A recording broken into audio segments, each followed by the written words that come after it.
नमस्कार दर्शक बंधु आज हूँ जानुरी मास 11 तारिख रविवार। आज दिन जाकर टॉप 20 गुरुत्वपूर्ण खबर उपर आसतु नजर पकाइबा। वीडियो को शेष पर्यंत देखंतु। मात्र किछि समय मध्य जानीपारे आज दिन संपूर्ण खबर। ता पूर्व चैनल रे नुआ थिले चैनल को सब्सक्राइब करी रखंतु।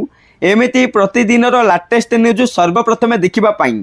तेबे आसंतु संपूर्ण खबर उपरे नजर पकाइबा। आजिर प्रथम खबर स्कूल पिलांक ପାଇଁ खुशी खबर। कारण स्कूल और गणशिक्षा विभाग बड़ निष्पत्ति नहीं। एणिकी छात्र छात्री विद्यालय को नियमित नगली घर को जिबे स्कूल कर्तृपक्ष। कहीं पिला अनुपस्थित अच्छा बुझे स्कूल कर्तृपक्ष। एने समस्त डीओ बीओ को चिठी लिखिले स्कूल और गणशिक्षा विभाग। सूचना योग्य जे गत किछि मास तले राज्य में ड्रप आउट पिलांक संख्या बढ़ुवा नहीं एक चिंताजनक रिपोर्ट सामना को आसीथिला।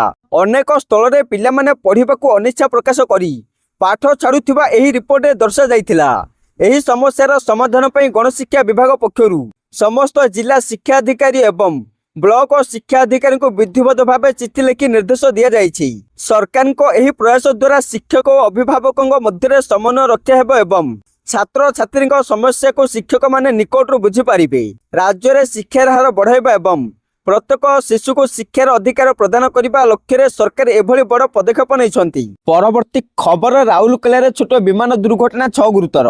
सेपटे राउरकेला रघुनाथपाली अंचल अंतर्गत कंसर अंचल शनिवार एक छोट नर्सरी विमान जरूरी अवतरण बेले क्रैश हो जाइछि।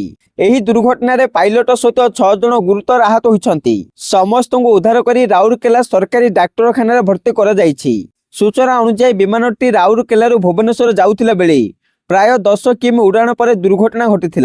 आहत माने हेले कैप्टेन नवीन खाडेंगा, कैप्टेन तुरण श्रीवास्तव और 4 यात्री सुशांत विश्वाल, अनिता साहू, सुनील अग्रवाल एवं सविता अग्रवाल।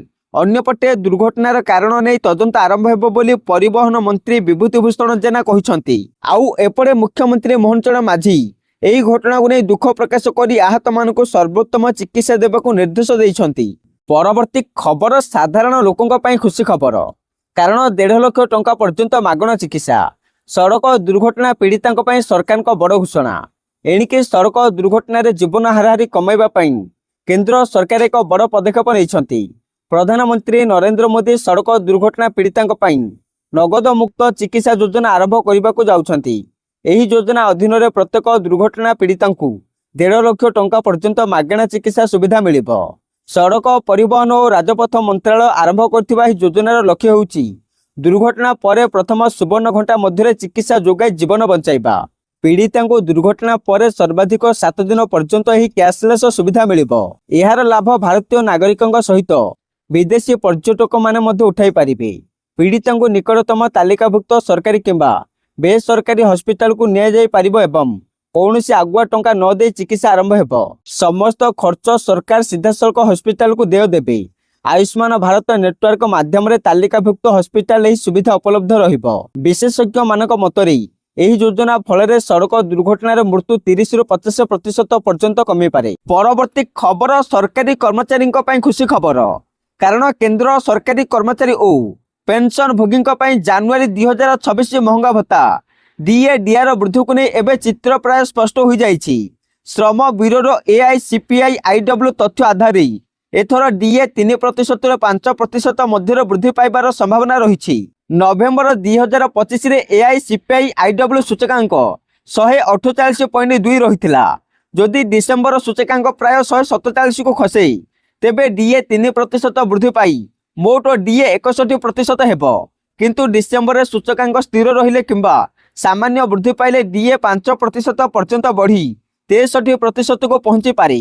वर्तमान कर्मचारी माने 58% डीए पाउछंती। नूतन वृद्धि पर यह 60% रु 63% मध्य रहिबो बोली आशा। हेले जानुआरी डीए वृद्धि आनुष्ठानिक भावे मार्च एप्रिल 2026 रे घोषणा हेबो एवं 1 जानुआरी 2026 रु कार्यकारी हेबो, जहा सहित बकेया मध्य मिलिबो। अन्यपटे अष्टम वेतन कमिशन 2026 रु लागू हेबाकू थिबारु 50% रु अधिक डीए को मूल दरमा मिश्रण करा कि नहीं से आलोचना चली। तथापि सरकार ए पर्यंत एने कौन आनुष्ठानिक घोषणा करना। परवर्ती खबर बर्बरतार सीमा टपिले खामेनी। 217 प्रतिवादीकारी को गुली कर हत्या। ईरान रे इस्लामिक शासन विरोध में ଚାଲିଥିବା ପ୍ରତିବାଦ ଏକ ହିଂସାତ୍ମକ ପ୍ରତିବାଦରେ ପରିଣତ ହୋଇଛି।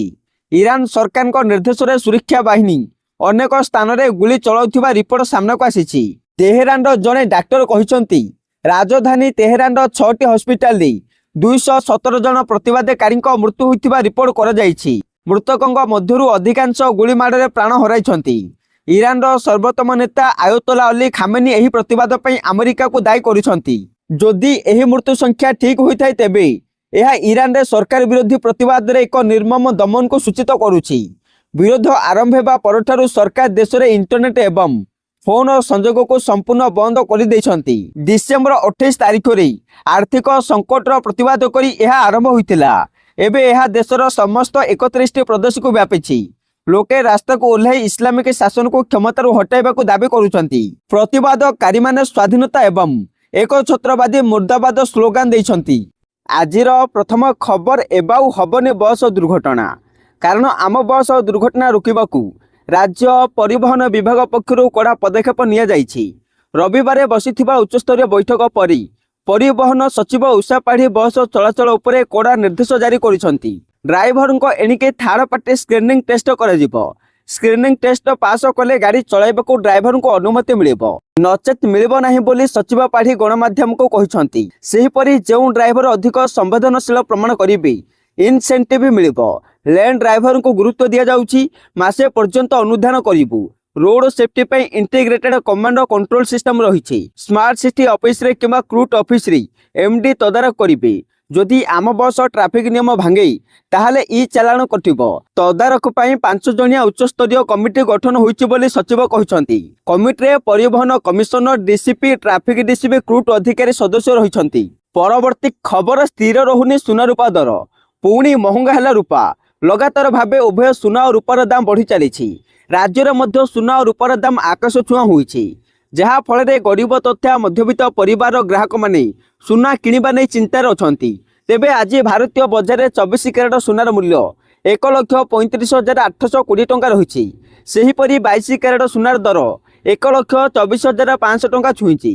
ସେହିପରି ରାଜଧାନୀ ଭୁବନେଶ୍ୱରରେ 24 କ୍ୟାରେଟ ସୁନାର ମୂଲ୍ୟ 10 ଗ୍ରାମ ପିଛା 1,35,820 ଟଙ୍କା ରହିଥିଲା ବେଳେ 22 କ୍ୟାରେଟ ସୁନାର ମୂଲ୍ୟ 1,24,500 ଟଙ୍କାକୁ ପହଞ୍ଚିଛି।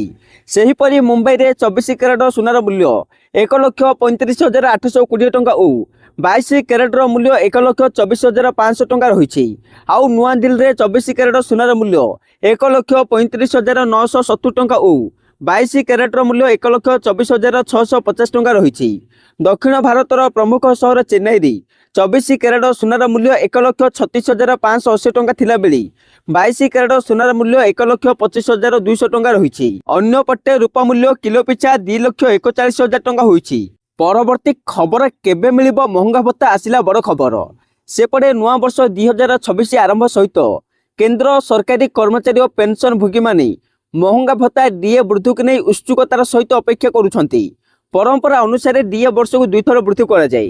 ଜାନୁଆରୀ ଜୁନ ଅବଧି ପାଇଁ ମାର୍ଚ୍ଚ ମାସରେ ଏବଂ ଜୁଲାଇ ଡିସେମ୍ବର ଅବଧି ପାଇଁ ସେପ୍ଟେମ୍ବର କିମ୍ବା ଅକ୍ଟୋବରରେ। ସାଧାରଣତଃ ଦୀପାବଳି ପୂର୍ବରୁ ଏହି ବର୍ଷ ହୋଲି ମାର୍ଚ୍ଚର ପ୍ରଥମ ସପ୍ତାହରେ ପଡୁଥିବାରୁ କେନ୍ଦ୍ର ସରକାର ହୋଲି ପୂର୍ବରୁ 2026 ପାଇଁ ପ୍ରଥମ ଡିଆର ବୃଦ୍ଧି ଘୋଷଣା କରିପାରନ୍ତି ବୋଲି ଆଶା କରାଯାଇଛି। ଶିଳ୍ପ ଶ୍ରମିକଙ୍କ ପାଇଁ ଅଖିଳ ଭାରତୀୟ ଉପଭୋକ୍ତା ମୂଲ୍ୟ ସୂଚକାଙ୍କ ଆଧାରରେ ଡିଏ ଗଣନା କରାଯାଏ ଏବଂ ଜାନୁଆରୀ 2026ର ବୃଦ୍ଧି ପାଇଁ ଜାନୁଆରୀ 2025ରୁ ଡିସେମ୍ବର 2025 ପର୍ଯ୍ୟନ୍ତର ତଥ୍ୟ ବ୍ୟବହୃତ ହେବ। ଶ୍ରମ ବ୍ୟୁରୋ ପକ୍ଷରୁ ପ୍ରକାଶିତ ନଭେମ୍ବର 2025ର AICPI IW ତଥ୍ୟ ଶିଳ୍ପ କେନ୍ଦ୍ର ଗୁଡ଼ିକରେ ବଢ଼ୁଥିବା ମୁଦ୍ରାସ୍ଫୀତିକୁ ପ୍ରତିଫଳିତ କରୁଛି। ବର୍ତ୍ତମାନ ଡିଏ 58% ରହିଥିଲା ବେଳେ ଏଥର ଡିଏ ବୃଦ୍ଧି ମାତ୍ର 2% ହେବାର ଆକଳନ କରାଯାଉଛି, ଯାହା ଜାନୁଆରୀ 2019 ପରେ 7 ବର୍ଷ ମଧ୍ୟରେ ସର୍ବନିମ୍ନ ବୃଦ୍ଧି ସହିତ ସମକକ୍ଷ ହୋଇପାରେ।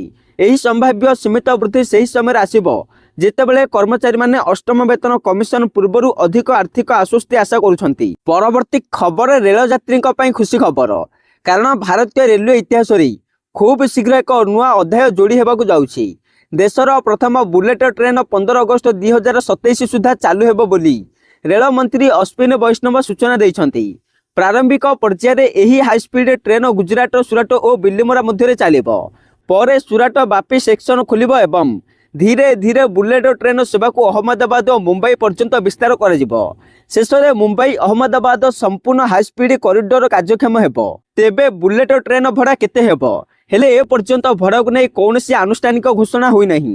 ତେବେ ପ୍ରାରମ୍ଭିକ ଆକଳନ ଅନୁସାରେ ମୁମ୍ବାଇରୁ ଅହମ୍ମଦାବାଦ ପର୍ଯ୍ୟନ୍ତ ବୁଲେଟ୍ ଟ୍ରେନ୍ ଯାତ୍ରାର ଭଡ଼ା 3000 ଟଙ୍କାରୁ 5000 ଟଙ୍କା ମଧ୍ୟରେ ହୋଇପାରେ।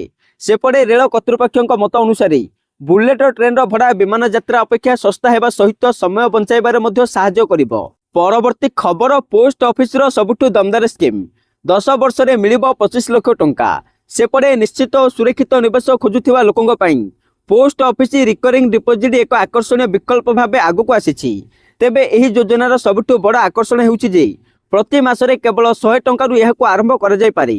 ବର୍ତ୍ତମାନ ପୋଷ୍ଟ ଅଫିସ ଆର୍ଡିରେ ପ୍ରାୟ 6.7% ବାର୍ଷିକ ସୁଧ ମିଳୁଛି, ଯାହା ଅନେକ ବ୍ୟାଙ୍କର ଫିକ୍ସ ଡିପୋଜିଟ୍ ଅପେକ୍ଷା ଅଧିକ।